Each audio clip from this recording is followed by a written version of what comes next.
నమస్కారము. నా పేరు జగదీష్ రెడ్డి. నేను 5వ తరగతి చదువుతున్నాను.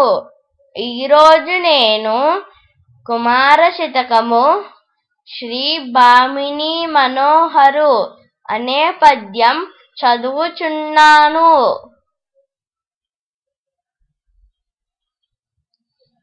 శ్రీ భామినీ మనోహరు సౌభాగ్యదయా స్వభావు సారసనాభున్ లో భావించెద నీకున్ వైభవము లొసగుచుండ వసుధ కుమార భావము శ్రీ లక్ష్మీనాథుడను సంపదయు ప్రేమయు రూపముగా గలవాడును అగు శ్రీ మహావిష్ణువును నీకెల్లప్పుడును సకలైశ్వర్యములను ఇచ్చునట్లుగా నా మనసునందు తలంచుచున్నాను.